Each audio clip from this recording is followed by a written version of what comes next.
Happy Halloween, everyone. Welcome to Urbanist. I'm Ariel, and this is a show where I explore the history of cities. And today we're going to cover the haunted history of the village.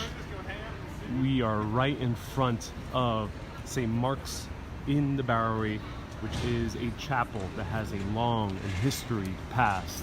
Right in the middle of the East Village. If you're tuning in right now, you are probably watching the replay, so just skip 2 minutes ahead as we wait for people to come into the broadcast. We are right now in the East Village, right by 2nd Avenue and 10th Street.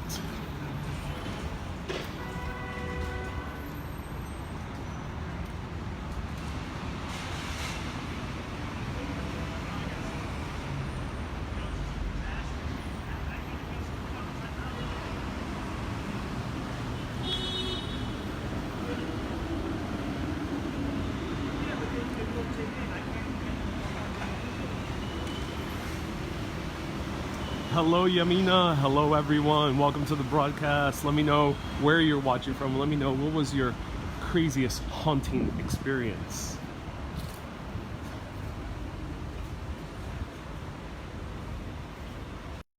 So happy Halloween everyone, welcome to the broadcast. I'm Ariel. Today I got myself a good special treat. Got myself a good Reese's in order to celebrate Halloween. Halloween, we all know it as a holiday to eat a bunch of candy, to trick or treat, to dress up in costume, and to really enjoy the supernatural, the ghosts, the ghouls, the hauntings, the occult, anything in between. But today we're going to cover the haunted history of the village. And the village has, I think, is the most haunted place in all of New York City. It's because there's a concentration of few haunted spots that have very chilling tales. From cranky governor generals to lonely spinsters to a nebulous green mist. But right now we are in front of St. Mark's Church in the Bowery. St. Mark's Chapel in the Bowery is a chapel that started over 300 years ago. However, for today's story, let's go back to 1835. And in 1835, there was a man, a sexton. Sexton is the person who is the caretaker of a church, of a religious structure, of a building. And the sexton also was in charge of ringing the bell. The bell rings every single hour. But back in the 1700s and the 1800s, the bells were for emergencies. If you heard a bell, especially at a irregular hour, especially during the middle of the night, you would be very highly alarmed because that would denote that there's a fire, a disaster, or something bad happening. So a sexton walked right through those doors to do his usual day of caretaking of the chapel. But that day wasn't a normal day for the sexton, because when he walked in, as he was minding his own business, doing his own thing, the chapel empty, a man emerged from the shadows. And this man was dressed in very old imperial clothing. Clothing that did not look like from the 1800s, it didn't even look like the 1700s. It looked further back than that. So this sexton was scared, obviously. He had no idea who this man was. Or maybe he did. And this man started approaching the sexton, but he didn't look friendly. He was pissed off. Let's continue the story into the graveyard, shall we? Let me know where you're watching from, and let me know, have you had any haunting experiences? Hello, Kat. Hello, Stevie. Hello, Dolores. Spooky tales aplenty in Belfast. I can imagine. Can't wait to go to Belfast myself one day. And we're gonna tie a little bit into Irish history as we talk about the origins of Halloween. Stay tuned. We're gonna talk about cranky governor generals who linger in these places. We're gonna talk about lonely spinsters who cry into the night, and a nebulous green mist that lingers above a popular park, and also the origins of Halloween. Hello, Francis from Boogie Down Bronx. Hello, Anna. This is a graveyard for St. Mark's Church, St. Mark's Chapel in the Bowery. I misspoke. I meant St. Mark's Church in the Bowery. Hello, Allison. Happy Halloween to you too. Hello, Yamina. Hello, Kay. And hello, everyone. So happy Halloween. Share this video with your friends and family or with any Facebook groups for some spooky history. That's the chapel right there. The bells are up there. Rings every hour nowadays. So, the sexton walks in, does his normal business into the empty church. But he's greeted by a man who's wearing very old period clothing. Clothing that's at least 200 years old, so it's already strange enough. The man isn't friendly at all, and he's approaching this sexton. And the sexton, the man, gets a little bit scared. He's wants the man to stay away a little bit. And he approaches him, and suddenly he raises a stick. And he's hobbling across. Hobbling because he only has one leg.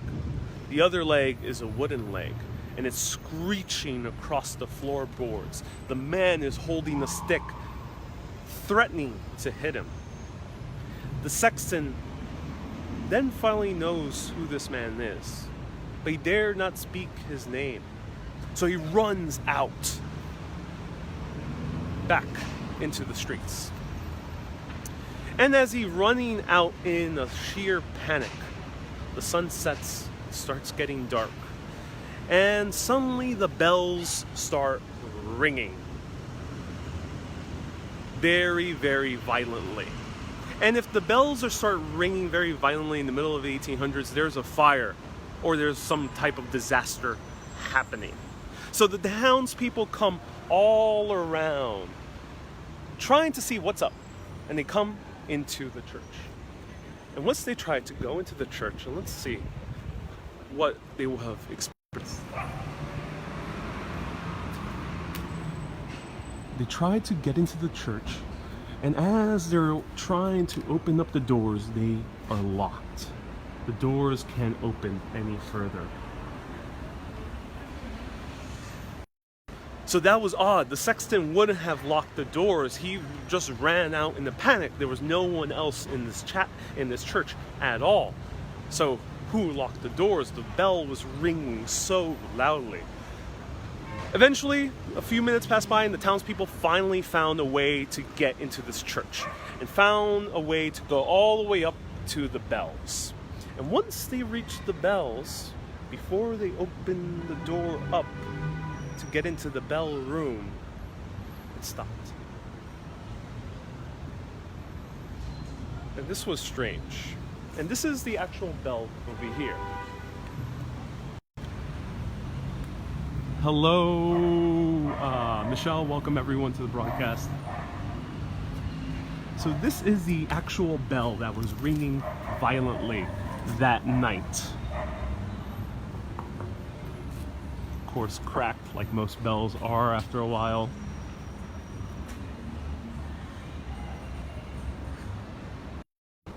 So what happened? This bell was ringing violently and suddenly stopped. Townspeople got into the bell room all the way top in the spire, and they noticed that the rope to ring the bell was cut. And it was rather strange because it was cut taller than any man could reach. There was no ladder in sight. There was no little stairs. There was nothing there to get on top of. So it was rather strange that this rope was cut so high that no one could reach it. Luckily, the bell already stopped ringing. So where did the rest of the rope go? It wasn't there in the room. Who rung the bell?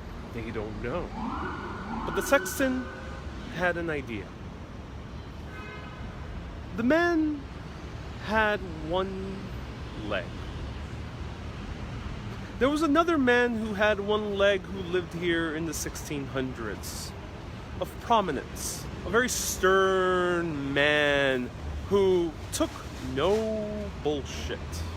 He was a strong, hard-headed leader who almost fought the British Empire single-handedly or single-leggedly.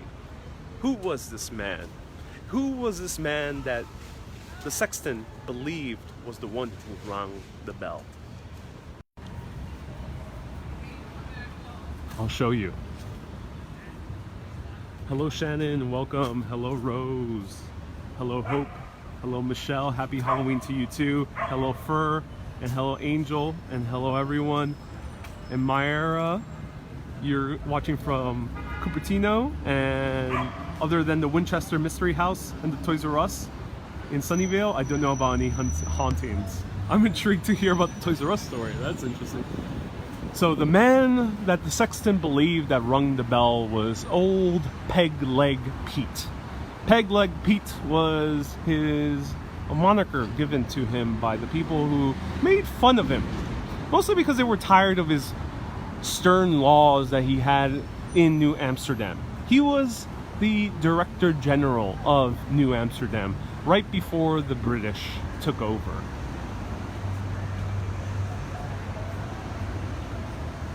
His name was Petrus Stuyvesant, or Peter Stuyvesant. Stuyvesant family still lives on till this day. So, why would he ring the bell? Well, we have to go back to the 1700s, around the 1744. And in 1744, there was a fire that broke loose a few blocks away. That fire was the mansion of Peter Stuyvesant. But Peter Stuyvesant wasn't inside there because he passed away in 1672. But as the fire broke loose and the entire mansion laid in rubble, a man in old Dutch clothing was seen looking at the rubble in despair, in pure sadness.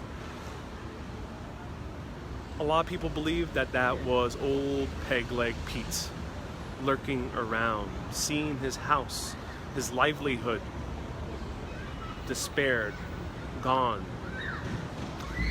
Then fast forward into the early 1800s. Early 1800s, this neighborhood is changing radically, and they start building 2nd Avenue all down here. You see, Peter Stuyvesant, after he gave New Amsterdam to the British, he was allowed to stay here in New York. And he set up a farm. It's called the Bowery Farm, and hence the street nearby has its name. And he set up this church, St. Mark's in the Bowery. First, it was Calvinist for the Dutch people that lived in this area. And he lived the rest of his days in relative peace. He even had a tiny little pear tree that he took care of, and people kept visiting this pear tree all the way until the 1970s. But by the 1700s, his mansion was gone, and by the early 1800s, 2nd Avenue was being built, and the peaceful farm that he knew was starting to completely disappear. Construction was loud, as you can hear the rumbles of cars. And the people who were starting to move here were a very different sort than what Peter grew up with. And the construction workers who worked in the 2nd Avenue construction saw a man with a peg leg walking around. Let's go forward into the 1930s. 1930s, a Episcopal preacher is hosting a sermon. And during the sermon, he stops out of nowhere because he is very frightened by one man who's sitting in the corner. And the man sitting in the corner is also wearing very old period clothing. And this old period clothing was very strange because it was 300 years out of place. That man was Peter Stuyvesant. still pissed off that this neighborhood has been changing. Because Peter Stuyvesant, despite him living the rest of his years in peace, was a very cranky old man. He was a curmudgeon by all accounts. He was a man who had a hard time with change.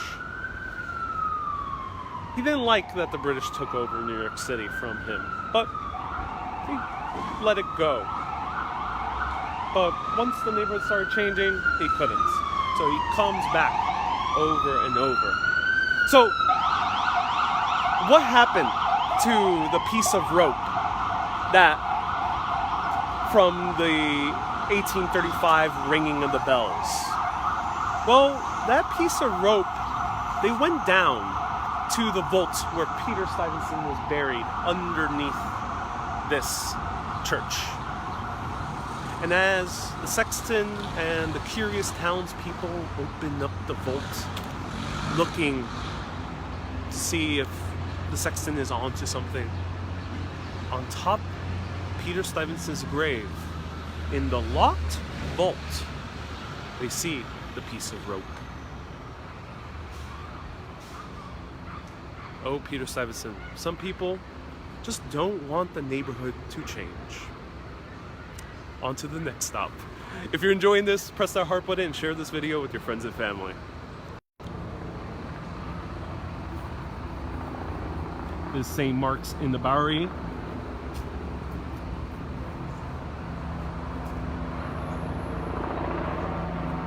And Jamie, it is such a beautiful day to be walking. I agree.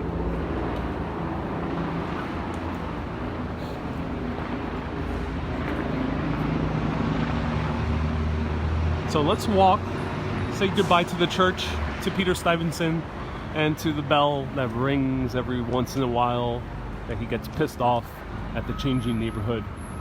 And let's go to another house where a lonely spinster hangs out late into the night, crying out of depression, out of sadness, all the way to the merchant's house. Najib, I'm so glad you're enjoying this video.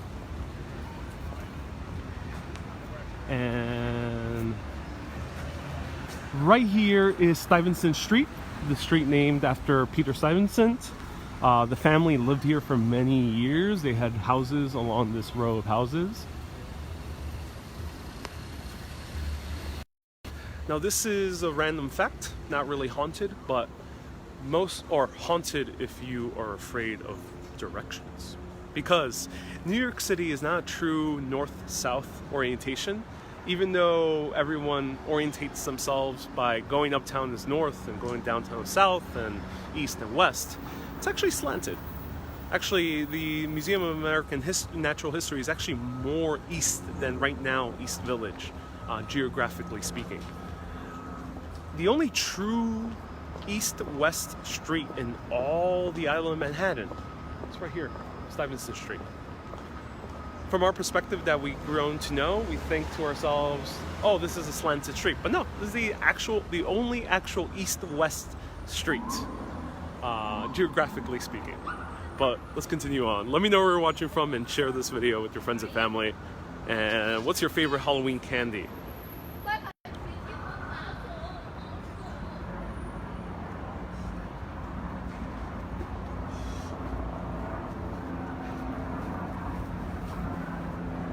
And hello Lisbon, welcome. Mara, you say the gist of the Toys R Us ghost is this store is said to be haunted by a ghost of a man named Johnson, and psychics who have investigated it said he was a 1880s ranch hand. Oh, interesting. I love how, like, even a store like Toys R Us can be haunted. That's so interesting. Wilma, this brand of cigarettes still exists. Yes, there's still Stuyvesant cigarettes. It was a very famous brand, especially in the 20th century.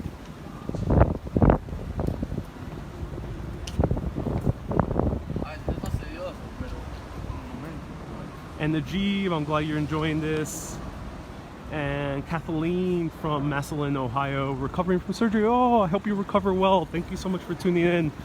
I hope this provides some quality entertainment for your recovery.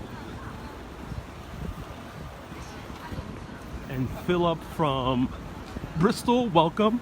Nice to see you here. And we are making our way to our second stop. We have about 4 stops in this video.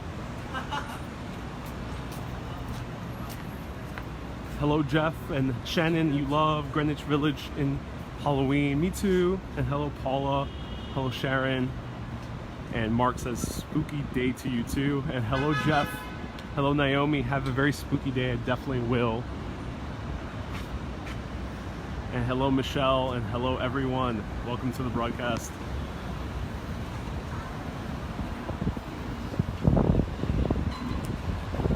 Alright.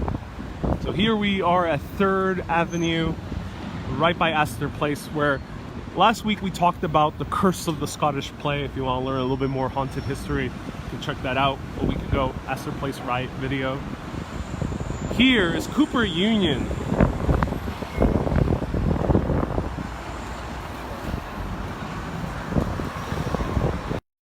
And in Cooper Union, a lot of people have reported that there has been a smell. A very foul, strong smell. A lot of people don't like. And no, I'm not talking about the normal smells you smell in New York City. I'm talking about something far stronger than that. Something that might spell death. Now, where does that smell come from? Well, we'll get to that in our 3rd stop. So, just wanted to add a little bit to that. It's not tied to the university. It's tied to an event that happened a few blocks away.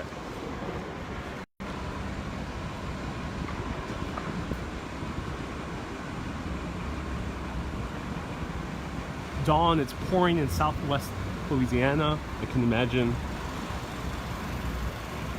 Luckily here it's sunny.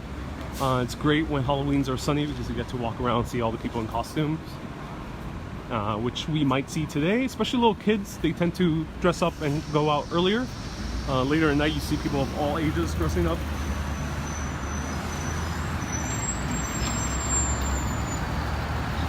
And Dawn, you love black licorice. Oh, interesting. Oh my god, I cannot stand licorice. You're a brave person.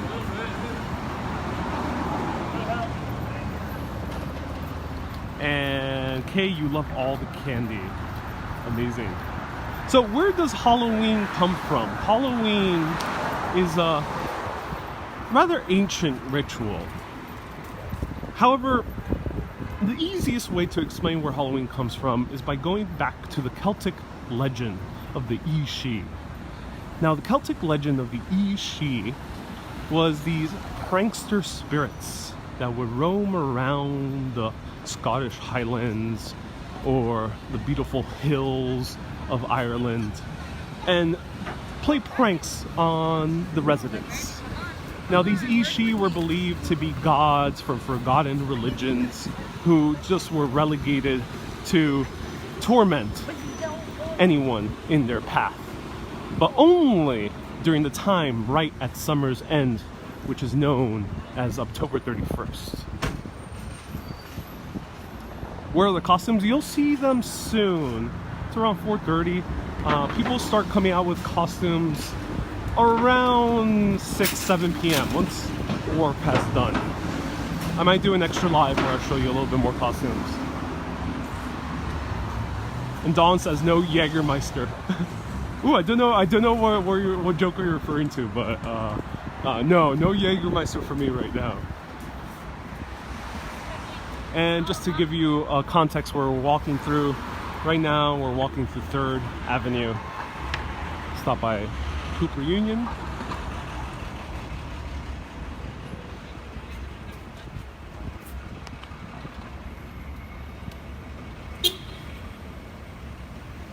And now we're by 5th Street and we're going to go one more block to 4th Street.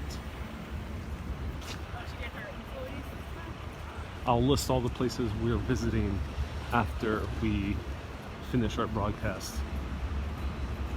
And Kaz, thank you so much for watching from Finland. Where is it? Right now I'm in the East Village. We're going to go to the Greenwich Village after this, in Lower Manhattan, and we're visiting the haunted history of the village.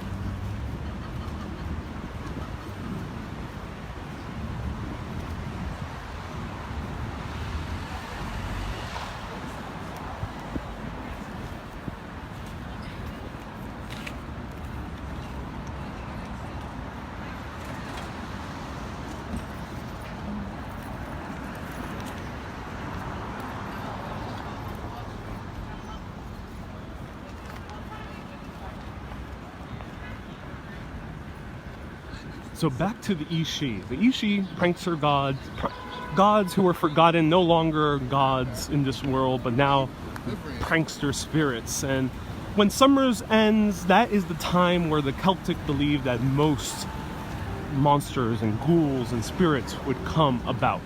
Also, the souls of dead loved ones will also visit you more often on October 31st all the way through November 1st. So how did the residents combat the Ishi? Well, they combated the Ishi by leaving them offerings. They would leave them offerings outside their houses so the Ishi wouldn't bother them. However, many years later, in the 1700s and 1800s, kids started taking those offerings, stealing them in order to take their treats and those offerings for themselves. And we'll get to that after we cover the merchant's house.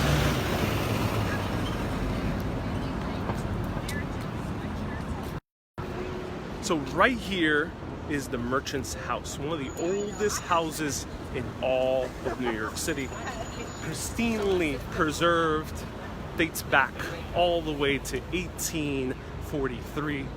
And let's check it out. Lisbon, you say Barry Bar. Yeah, it should be right here, close to here.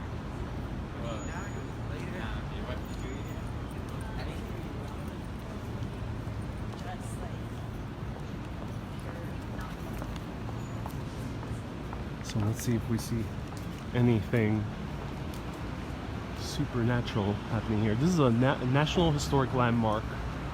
It's called the Merchant's House, and it's a museum open to the public. Today they are not open, and for a very specific reason.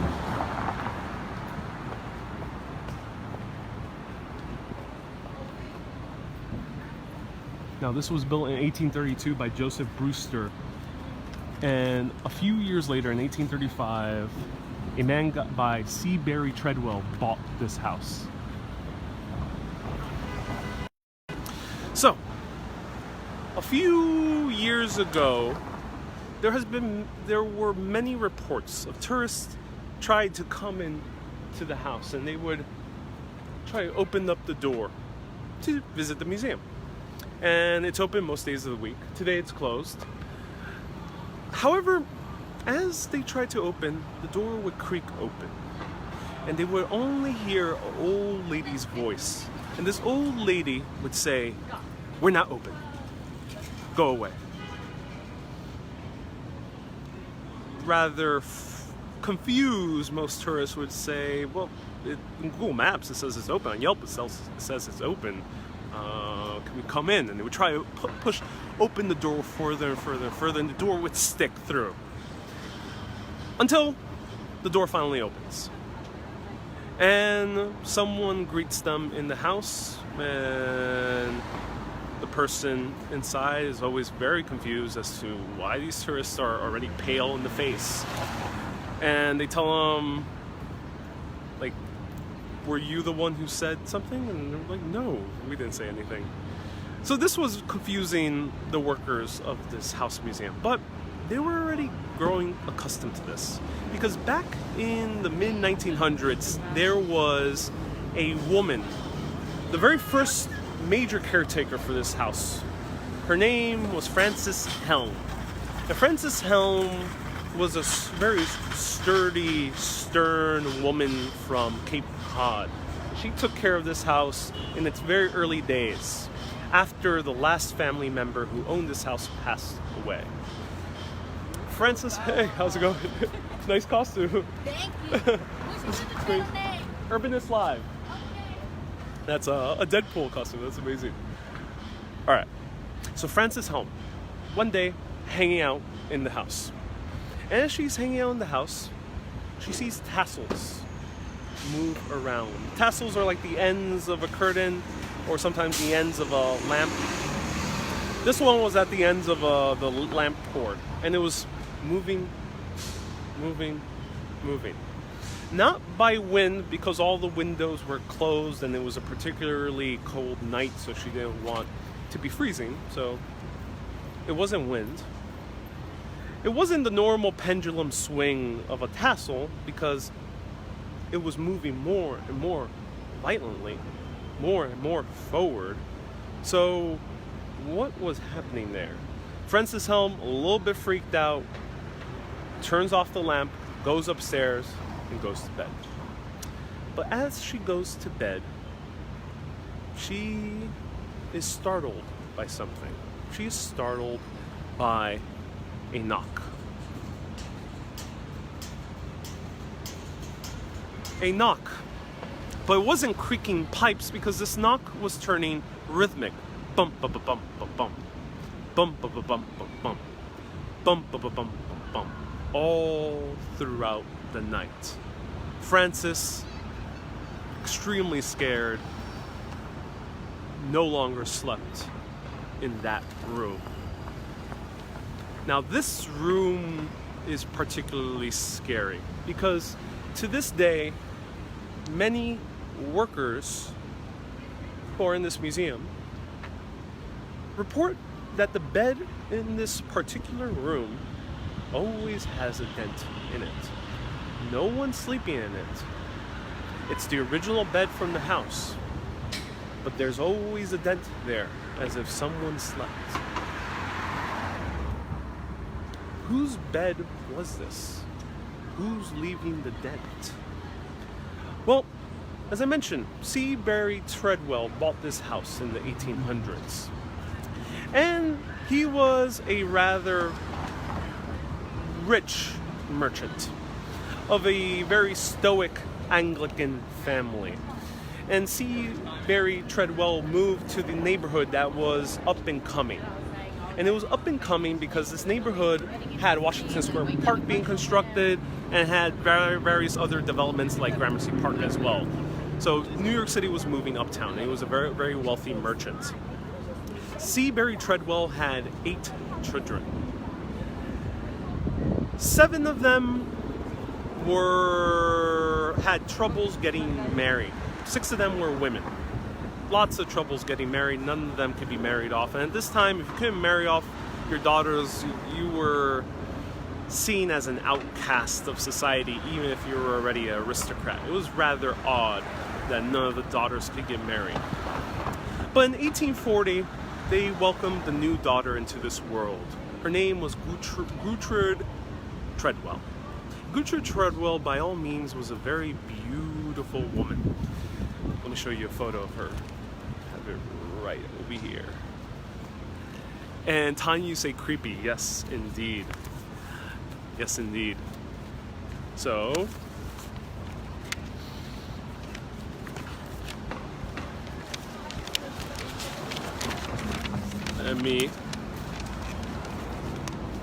this was C. Barry Treadwell, the father. Wealthy merchant, very stern Anglican. He did not enjoy cohorting with other types of religions. This was the family, all the daughters. A lot of them had a lot of struggles getting married, even into their 20s. And then there was Gertrude. Gertrude, by all means, a very good-looking woman. I find her good-looking. And a very sweet woman. Had a very powerful personality when she was younger. Very bright blue eyes. And she fell in love in their late teens with a man called Lewis Walton. And Lewis Walton was a poor law student, but he loved her deeply, and this family needed to start having daughters that were getting married. So Gertrude took Lewis to home to meet her father, Seabury, and she was very nervous because Seabury is a very strong disciplinarian figure. Also, Lewis Walton was Catholic. Lewis goes into the room, tries to get the blessing from her father, and Seabury says no. Completely rejects Lewis, kicks him out of the house, forbids Gertrude to never see him again. And Gertrude reluctantly complies. She didn't want to cause any rift in her family. Now, why did Seabury say no Catholic would marry my Anglican daughter? Well, it's because Catholics at the time were seen as suspicious to many Americans. I talked a lot about that in Irish and Italian-American history, where when Catholics came here, they were seen as worshiping some foreign ruler, which was the Pope. So, what happened? Well, she complied, and she fell into a very deep, deep depression.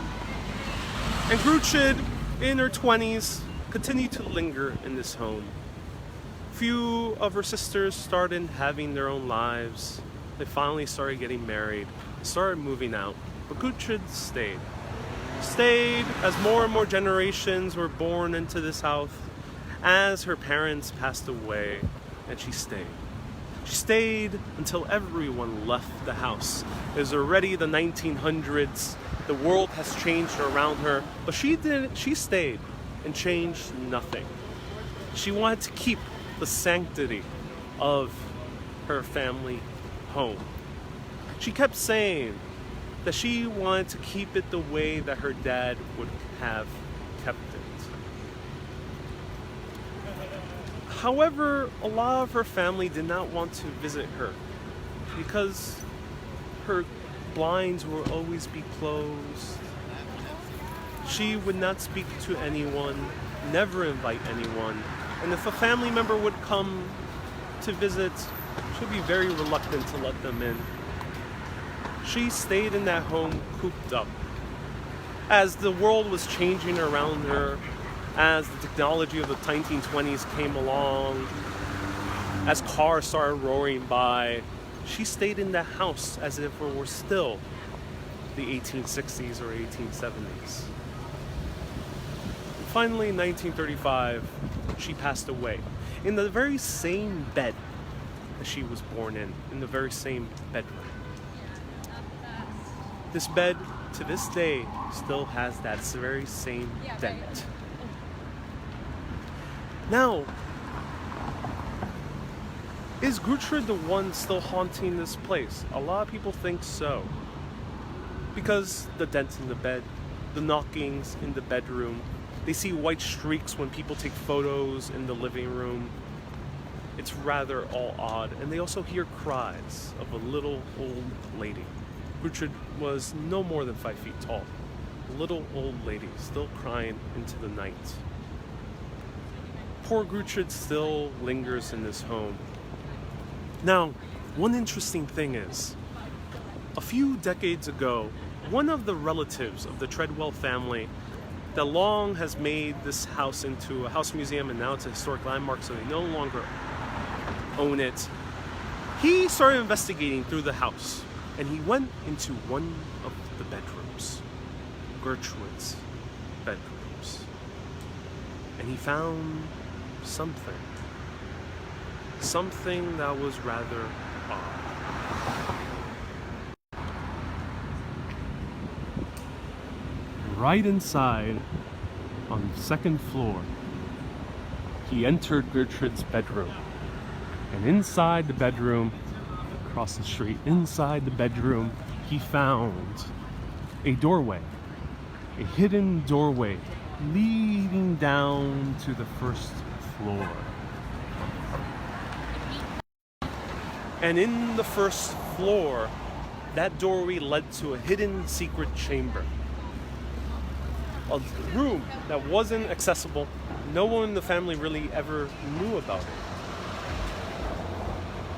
Why was there a secret chamber? Well, this was originally installed by the original owner who made this house.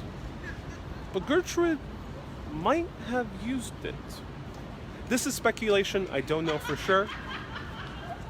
But this was apparently what the relative said. And he went inside to the secret chamber. And inside the secret chamber, what he found was a very old jacket. A jacket that did not seem to belong to anywhere in this past century. A jacket that seemed to belong to the popular style of the 1860s, of the lower class. It did not belong to any of the Treadwells. It belonged, maybe, to Lewis Walton, Gertrude's long-lost lover. What happened?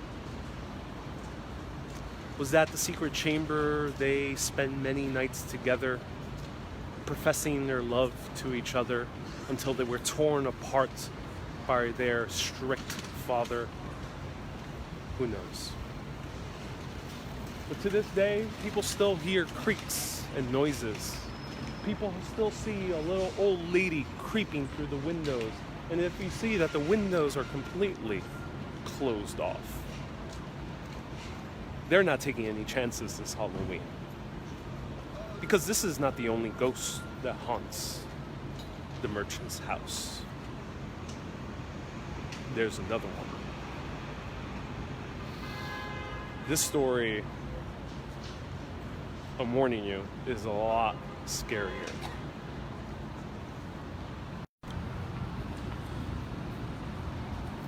I wish I could show you inside and tell you the story. Actually, I don't wish I can go inside, but let me tell it to you from the stoops of this place. So, let me sit on the stoop. Hopefully, Gertrude won't interrupt me. So, a few Halloweens ago, about 20 or 30 years ago, during Halloween, during one of the candlelit tours. Yes, they have candlelit tours during the Halloween season because this house museum is fully taking advantage of the haunted history. So, they're hosting one of their candlelit tours talking about the spooky history of Gertrude's ghost.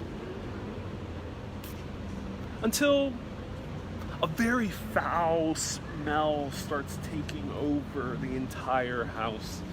And the smell is extremely strong.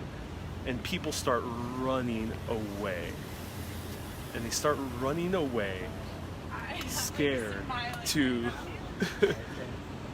I think that's one of the workers, scared because they were like, oh, this is such a strong smell. Let me walk away. And all the tourists ran out. They couldn't stand it. The workers were semi-surprised. They knew that these type of hauntings would scare tourists, but not this strongly. This was particularly a strong reaction. And the worker that was still lingering in the house, covering their nose, trying to not smell this very putrid smell, sees a man drenched in sweat, his jacket just soaked, staring at one of the little pictures along the side of the living room. The pictures are of the family. Family, mostly very serious in all the photos, because the father, again, is a very serious, stern man. And one of the workers thinks it might be the tourist. The tourist might have gotten so scared and started sweating a lot, and they just stayed there. And they tap him on the back. And suddenly, he turns around, the man drenched in sweat, wearing a jacket that also didn't seem to belong. And as he turned around, the worker, the curator, was scared because all the blood ran away from her face, because this man, his skin was a greenish color. Warts were all around his face, boiling open. Pus might have been sticking out. The smell was unbearable, but the sight was even more unbearable. This man has never been seen before in this house. From all the hauntings, it was mostly always Gertrude. Who was this man? Well, the house did some research, and they found out that there was an uncle of Gertrude, brother of Seasbury, who was the black sheep of the family. This man, who might have been named Samuel Treadwell, was a very failed businessman. He had many failed business ventures, and the family did not like him at all. No one really knows why he was abandoned by his family, but it wouldn't surprise me due to Seabury's very strong personality. He was a very caring man. And his family was scared half to death by Seasbury, so they wouldn't care for anyone else that he did not like. Maybe he came back, still wanting to reconnect with his family. But to this day, no one knows for sure who this man was, but he certainly looked a whole lot like that uncle of Gertrude. Has he been heard of ever since? Not officially. But maybe they're not telling, because his hauntings are not very marketable. They're not very tourist friendly. Gertrude's are. She's a little old lady, sad and depressed, still lingering in this home. But not the uncle whose smell could stink up an entire block. That's the story of the merchant's house. I hope you enjoyed it. I have not seen any ghosts. If you've seen any ghosts, screenshot it, let me know. And let's go to our third stop. Let me know if you're enjoying this, press that heart button, and let me know what's your favorite candy. I think it's time I take a bite into my Reese's, because all this ghost storytelling is making me hungry.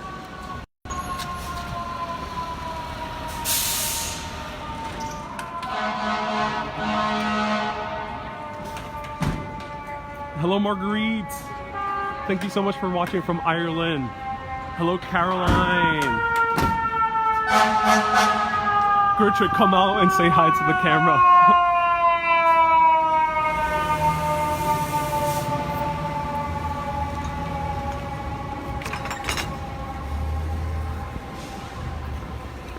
And Jody, you say great storytelling. I truly enjoy your informative shows. I'm so glad. So right down there is Astor Place. This is Lafayette Street. And we're making our way to the Brown Building. And the Brown Building is an NYU building, but it has a very dark past. Ginny, you say I'm such a great storyteller. Thank you so much for tuning in. I really appreciate it.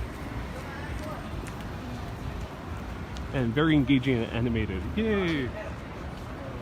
I try my best.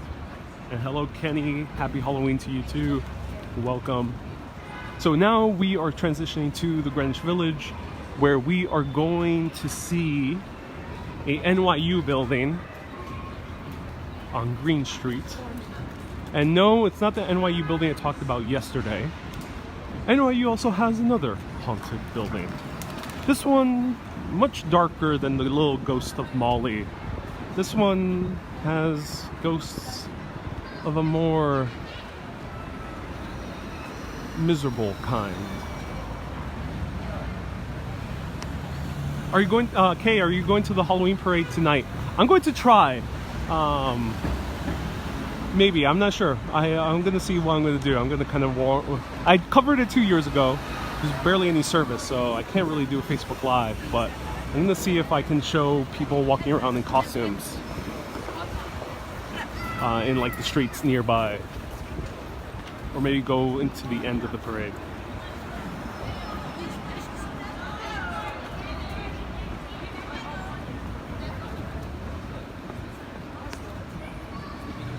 And hello Fizz, welcome. And Wanda, you also love Reese's, yes. I'm glad. Likewise, Reese's is my favorite candy of all time. Jody says, take 5 candy bars. Will do. And Rakim says, a beautiful mansion, so sad there's few left.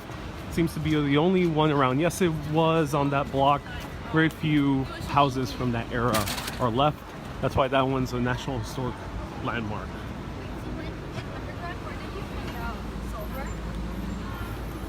So I'll see you there.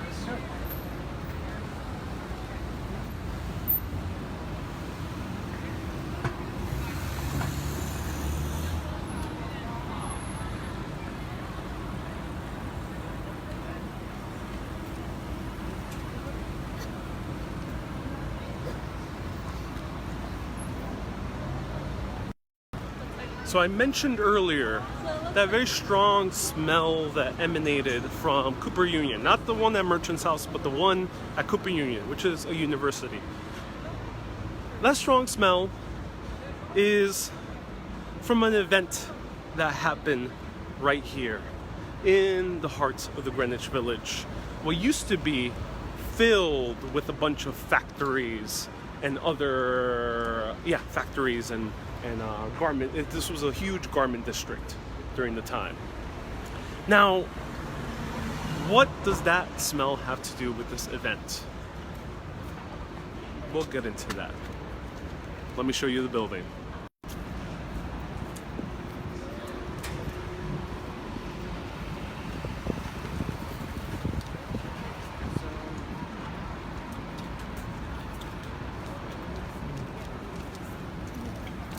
If you wait, you could get it.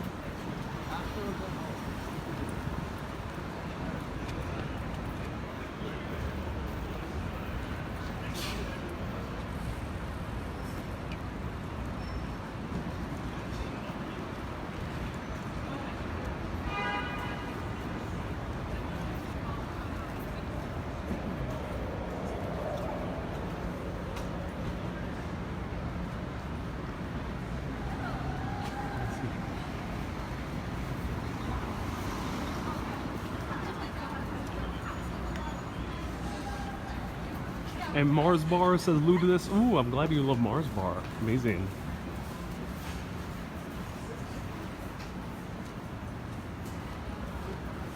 So here we are at the Brown Building of NYU. A second building of NYU that is haunted.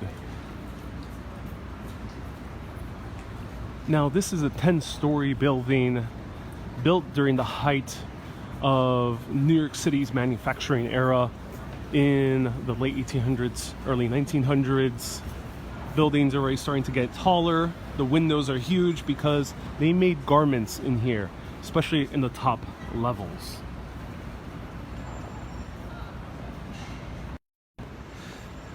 So, right now this is the Brown Building. The Brown Building is the Biology and Chemistry Center for New York University. New York University, one of the largest universities in all of New York. One of the largest universities in the world. It's huge. Here, every day, there's thousands of students taking their normal chemistry and biology lessons.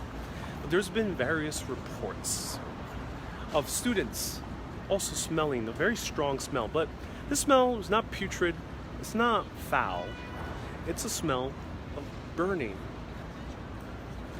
Now, a lot of these reports are debunked because this is a chemistry building and there's frequently stuff being burned. However, it's odd because a lot of students claim that whenever they smell that burning smell, it's from when classes are not in session and no one's out with their chemistry sets. Another haunting that happens here. A lot of people have reported seeing a woman crying in the upper levels, in the 9th floor. crying, walking around very slowly with a shirtwaist coat, a shirtwaist blouse. These blouses were blouses that were adapted from men's style for women, and that's what all lower class women wore in the early 1900s. This woman was wearing a shirtwaist, crying. It was tattered, and this burning smell returned. And as many students have claimed, this woman was right by the window side looking downwards, almost out of sheer desperation. From what? They don't know. So what happened here? Why have people smelled burns, and why have people seen crying women?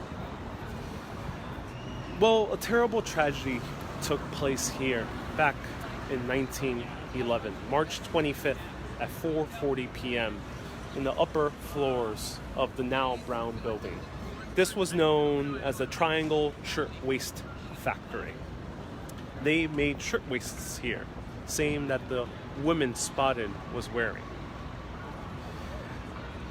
These factories were very low cost. By all means, this is where the term sweatshop really started. Women crammed into a factory working 6 to 7 days a week, 12-hour days. Crammed in unbearably hot conditions, making garments. However, that day, March 25th, 4:40 p.m., only 10 minutes away from the end of the workday, someone was smoking a cigarette. And they were smoking a cigarette right by a pile of cotton, right in the room where people throw the extra bits of cotton. Now, this particular part of cotton is highly flammable. So the man, or whoever was smoking, no one knows for sure who was smoking. The person smoking threw their cigarette, and the cigarette butt caught on fire right in the cotton, and flames ablazed. Flames ablaze so rapidly that people were starting to get into a panic. Problem was that in these upper floors of the Triangle Shirtwaist Factory, the doors were locked. They were locked because the owners believed that the women would steal, and to prevent any stealing, they would lock them in until the end of the workday. Literally slave labor, basically. The other thing is, there was only 4 elevators. These 4 elevators, again, elevators made in 1911, weren't so reliable. So these elevators were only able to make 4 different trips. 500 women were working here. After 4 trips of these elevators, they ceased to work. So women had no way out. But they had a way out through the fire escape that was on the other side of the building. Nope. That fire escape collapsed. Okay, maybe they had a way out through the staircase after they slammed the doors open. No.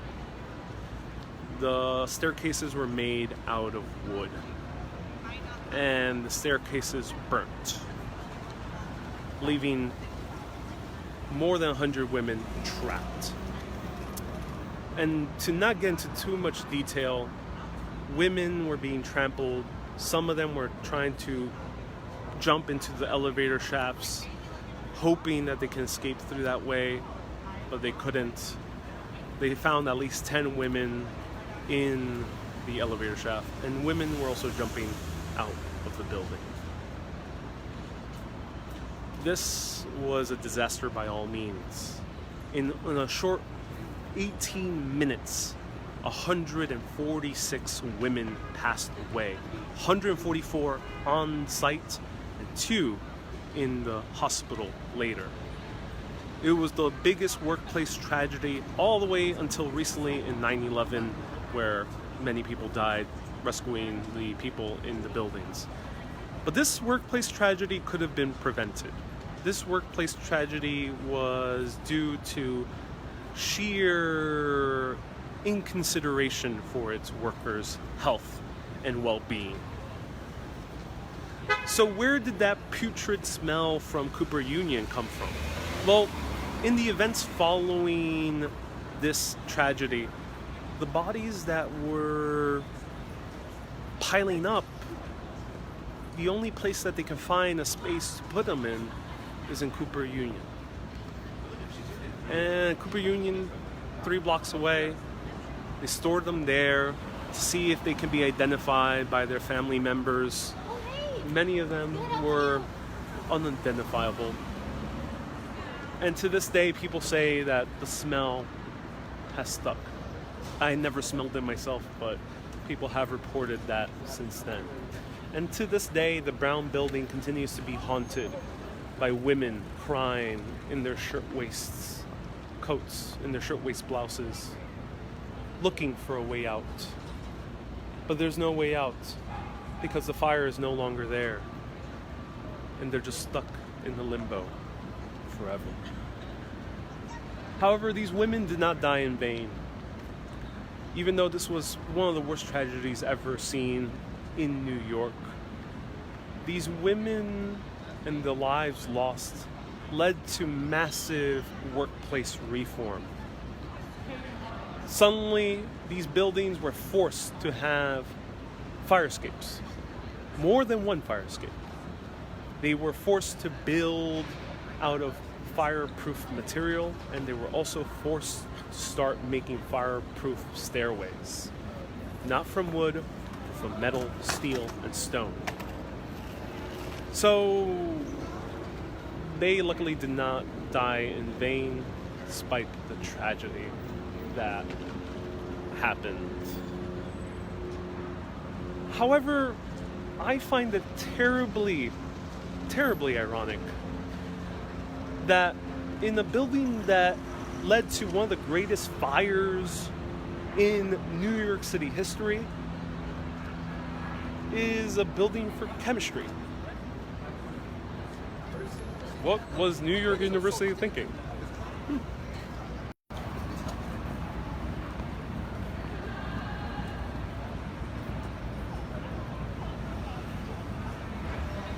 And now to our very last stop, to a park with a nebulous green mist. Let's go to Washington Square Park.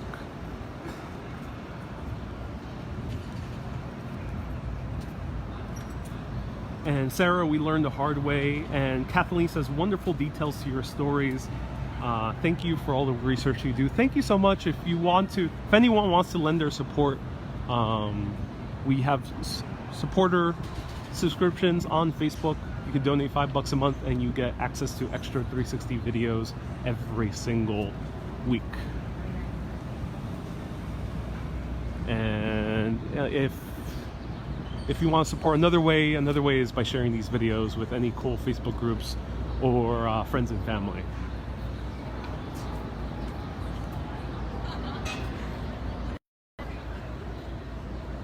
All right, but before we go into Washington Square Park, let me take a swig of water because I am parched by saying all these stories. And right now, let me know, have you ever had a haunting experience? Any kind, let me know in the comments. There's one particular New York City spot that I won't cover because I passed by it in a New York City haunted tour. And when I passed by it, this was probably the only experience I had that was very strong. And I won't cover it today, even though it's only a few blocks away, because the experience I had was just really off-putting. It was during a haunted tour of the Greenwich Village, well before I started Urbanist. I loved taking walking tours for fun. When we reached this house, it was a house where a lot of horrible crimes took place. It was something I wouldn't cover anyway. But when we stopped, it was the very last stop of the tour, and there was scaffolding right outside the house that was being spoken about. And the scaffolding was clanking so hard. the clanks were almost interrupting the tour guide, but she kept going through. She was a wonderful storyteller, and the person who was persisting through all the noise from the clanking scaffolding. Thing is, scaffolding rarely ever clanks. The second thing is, it was a pretty cold night. It was a little bit colder than today. It was about 55 degrees Fahrenheit, so it was cold enough to put your jacket zipped up. When we reached underneath the scaffolding that was clanking so loudly, it was extremely warm. I was there with one of my very good friends. He took off his jacket. He found it also very weird that underneath the scaffolding was very warm. Again, scaffolding doesn't really usually have any warmth underneath it. There's no heating in scaffolding. But then something very creepy happened. Despite all this warmth and clanking, the tour guide kept going through her story, and she was very passionate about haunted history. And as she told that story, a man sat down on one of the stoops right next to the house. And this man, very disheveled, hair all over the place, scraggly beard, very dirty, tattered clothes. And he was sneezing so loudly. Sneezing, I would say, violently. And the tour guide had to stop, had to move the tour group a little bit away because that was very scary. And the tour ended. And after that tour ended, I've covered a lot of haunted history, but that is one place I would never cover because the vibes I got were probably the worst vibes I've ever experienced in any place in this city. So yeah, let me know if you've had other experiences, or let me know of friendly ghosts, because there has been friendly ghost sightings, and I've talked about friendly ghosts before. And let's get into a different story. A story that I will cover. A story of a strange mist that lingers above Washington Square Park. That story is a fact that a lot of people don't know. They walk through it every single day. Millions of tourists pass by this park. It's the second most popular park after Central Park. But a lot of people don't know what lurks underneath. Let's go.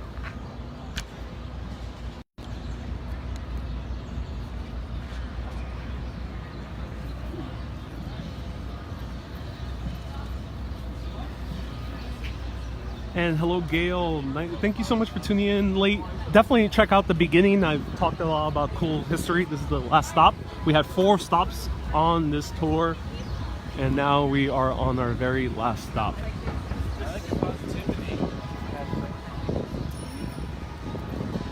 Uh-oh. I hear Michael Jackson music. Gotta stay away. Don't want to get copyright.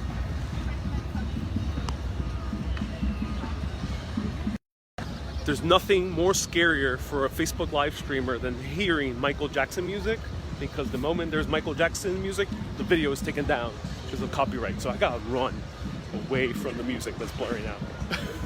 Nothing scarier than that.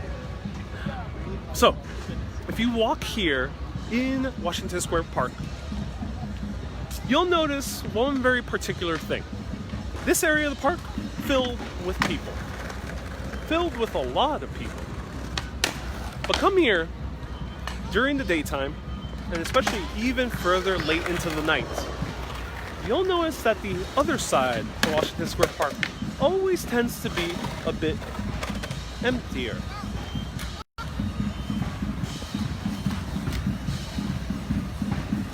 And Sarah, you say when we were young, we rented a haunted house that was haunted, and we sensed the presence, never saw anything. Later we moved and found out that an invalid old German woman died there. Oh, I'm so sad to hear that. And Robert, sounds scary. Indeed it does. And maybe they are girls in lab coats desperate to pass biology. Well, You know, I did talk about Molly and the little girl ghost who haunts the NYU dorm rooms.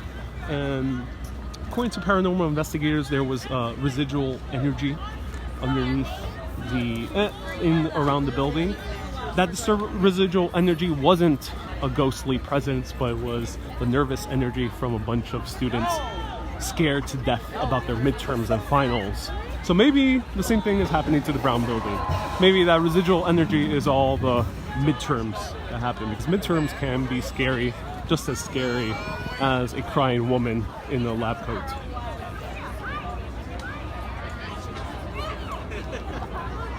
And Judy, you say my videos are amazing. Thank you so much. So this is Washington Square Park right over here, very packed. Great place to see a lot of people in costumes. We're surrounded by NYU.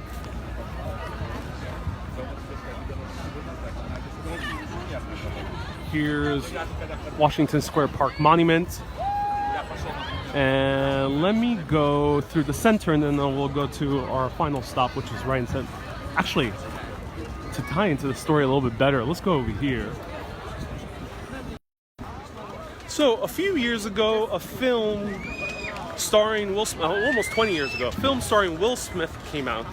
Probably one of the best horror films in my opinion, mostly because it's fun. It's a fun horror film, it's not a scary one. That is I Am Legend. And I Am Legend is about zombie vampires that take over America and maybe most of the world. I have no idea what was the extent of the zombie apocalypse in that film. But New York City was definitely overrun. No one was left in New York City but Will Smith's character. And he lived right here in the movie, right here in this corner. And he booby-trapped all the cars around it that were parked around in order to stop any incoming zombies that might attack. And there's an epic battle scene in that film where the zombies do come.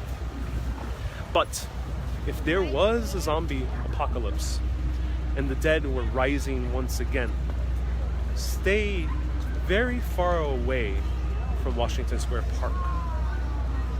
Because a few decades ago, when they were repairing the Washington Square Park monument and wiring the park underneath, construction workers... Hey, Mitch! How's it going?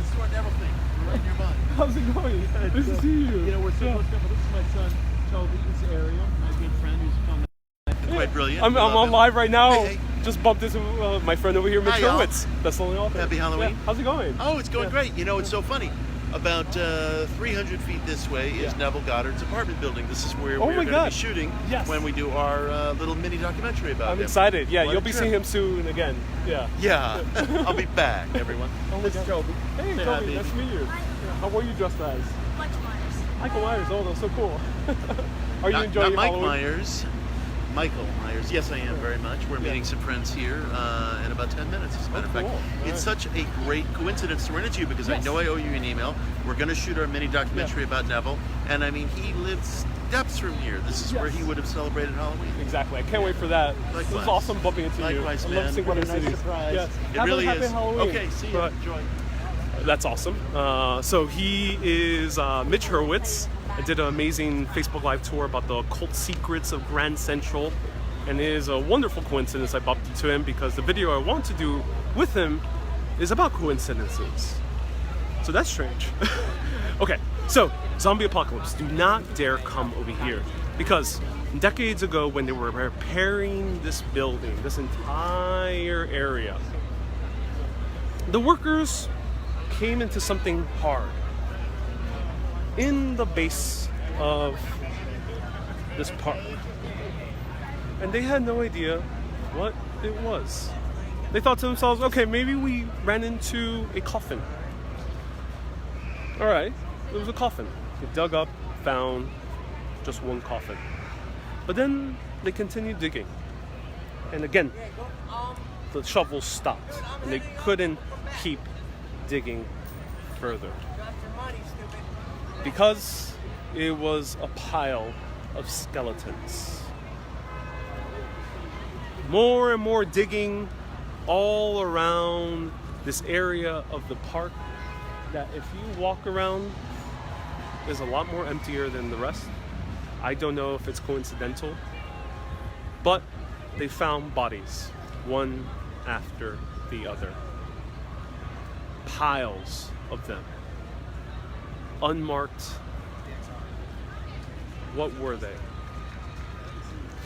Well, for that we have to go back to the 1700s, when New York was still mostly relegated to Lower Manhattan. And in Lower Manhattan, New York had to get a place to bury their dead bodies. And what they would do, if you were very poor and didn't have enough money to have your own burial site, which was a good majority of the city, they would bury them in potter's fields. Potter's fields were unmarked graves, unmarked mass graves, where people could just bury their dead. The only potter's field that's left in New York City is in Hart Island, right off the Bronx. A place that no New Yorker is allowed to go, only governmental officials. However, this was also a potter's field. And if you saw my broadcast about Central Park a few days ago, 2 days ago, I talked about how there's a green strip in the middle of Manhattan where a lot of parks are being built. Well, parks were mostly built on very bad, unusable land for construction. That bad, unusable land for construction before it was ideal for parks was ideal for potter's fields. So Washington Square Park, Union Square Park, areas of Gramercy, etc., further uptown were all potter's fields. But this, by far, was the biggest one, because none of the bodies were ever exhumed. They're still underneath our feet right now. 20,000 bodies right underneath our feet in Washington Square Park. So if there's ever a zombie apocalypse, be very wary of ever stepping foot here. Now, this brings us to this area of the park. Let's walk through, shall we? Let's walk through. Now, if you come here on a particularly foggy night, you notice two different things. Hello, Thomas. Yes, you were right. Sarah, you know. Glory, I'm glad you recognize Mitch. Giant pillow fight takes place here in the spring, Washington Square Park. It does indeed. And right now we are walking down this area of Washington Square Park, right in the north side. And north side, you'll notice it's always a lot emptier. There's not that many people around here in the north side of Washington Square Park. It's like that in noon. It's like that in 3 p.m. It's like that right after rush hour. It's like that in the summer. It's like that in the winter. It's like that at night. All times of the day, this area of the park just tends to be emptier. This area of the park also tends to have a lot of very odd characters. People who scream. There's a few homeless people who scream very loudly, but they always hang out on this side of the park. But why is that? Well, maybe it has to do with the 20,000 bodies buried underneath.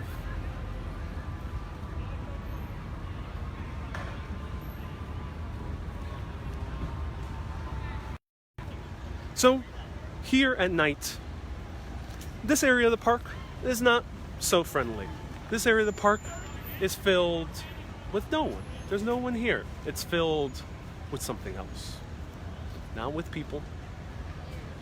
But what many have reported is a nebulous green mist. Especially on a foggy night. You'll see it floating above this part of the park. Only this side of the park where all the bodies are concentrated in. I've seen this part of the park more foggier than usual. When I've come here a few times when it was a particularly foggy day, but there was a lot more fog for some reason concentrated here. I haven't seen the nebulous green mist myself, but if you have, let us know, because the dead that are here are still lurking about. So that brings us to the end of our final stop in this tour of the haunted village of New York City. If you enjoyed this, press that heart button, and if you want to unbox a nice wrapper of Reese's, then another unusual character. There's always very unusual characters in this side of the park.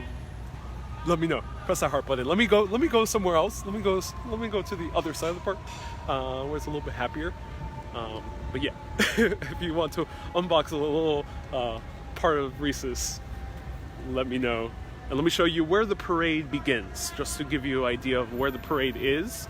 The Halloween parade takes place here every single year, and it's the largest parade in America right now with 2 million spectators. And right here in front of us is what is known as the Hangman's Elm. Hangman's Elm is also the oldest tree in all of Manhattan, dates back to the early 1600s.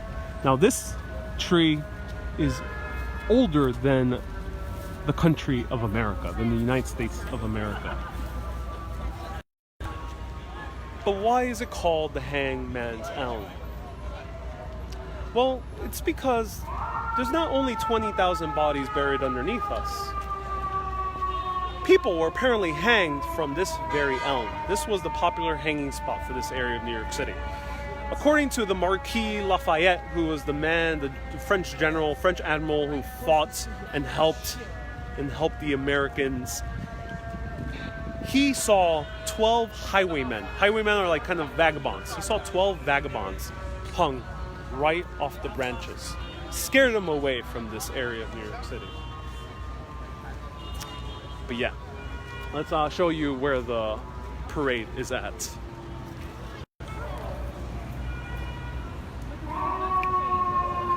And it's a beautiful day today. Let me show you where the parade is.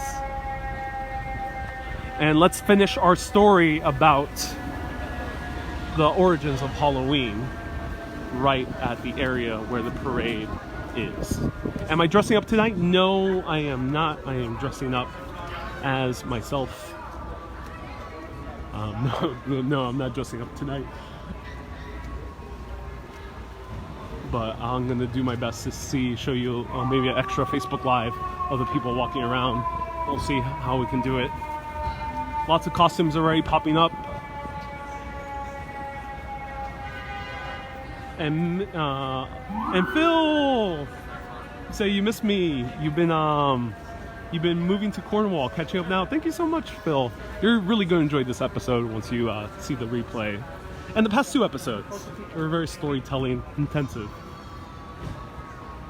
And guess I missed most of this episode. Thank you, Jackie. Don't worry, you'll still be able to see the replay. And thank you so much for tuning in and saying hi. I appreciate it.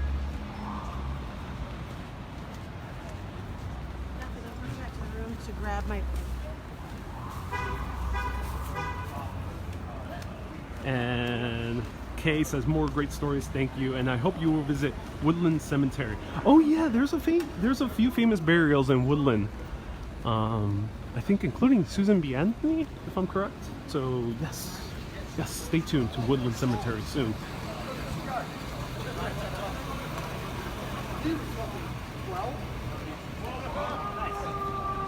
And yeah, it's a good film. All right, so here is going to be the site of the Halloween parade. It's at night, and it is really long. Starts all the way at the end of the village and extends all the way up to, I think, 14th Street. 14th Street is the most visited parade in all of America. And a bunch of people, anyone is free to walk the parade. All you have to be is dressed up as something, and they allow you to walk on it. There's awesome floats, very elaborate costumes, and I covered it 2 years ago, so if you want to see that older video, check it out. I'll try my best to cover it tonight. But with all this talk, we need to grab a good Reese's. Let me put this camera down somewhere. Reese's is already melted from all the body heat emanated from telling all these very heated up stories. So I'm gonna have some mushy Reese's. But if you have any last questions, let me know. And what's your favorite candy during Halloween? And share this video with your friends and family if you want to show them the beauty of New York City.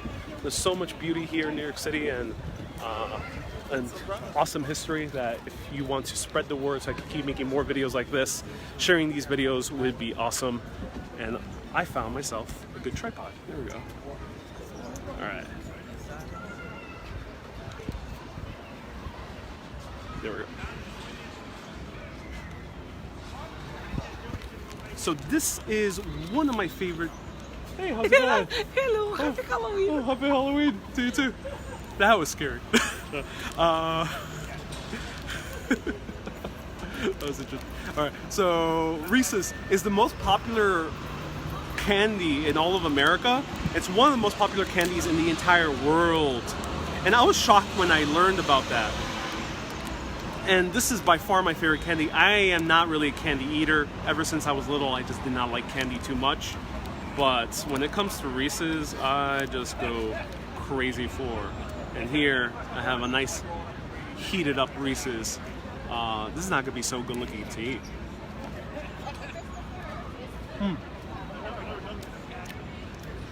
Peanut butter, chocolate, all combined.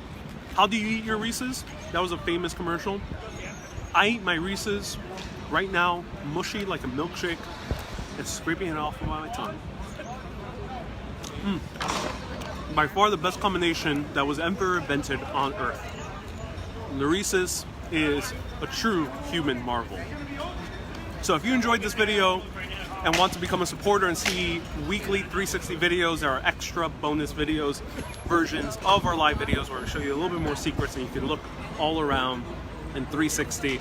And if you have VR goggles, you can use them as well. You can become a supporter, click that become a supporter button, a little green button that could be down there for you, or click the link that is in the description. If you want to book a tour with me, I'm doing tours for these next 2 months, private, custom tours for anyone who's coming to New York City and wants to experience New York City from a very unique, history-loving angle. So if you want to book a tour, you can book a tour with me. Go to urbanist.live/tours. Let me eat this. Oh. Delicious. And if you want to see more videos like this, click that like button. Once you click that like button, my videos start appearing in your feed, almost magically. Thank you so much everyone for watching. I really appreciate you tuning in and leaving your comments. And I am aiming to get 300 subscribers by December 10th.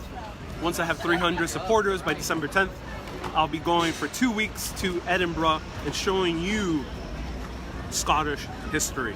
It's very long history. It'll include haunted tales, include tales about battles and kings and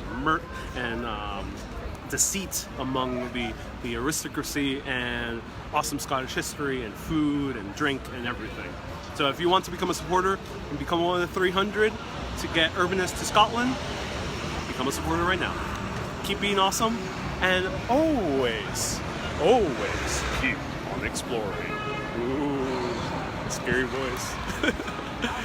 Bye-bye, everyone. Bye-bye.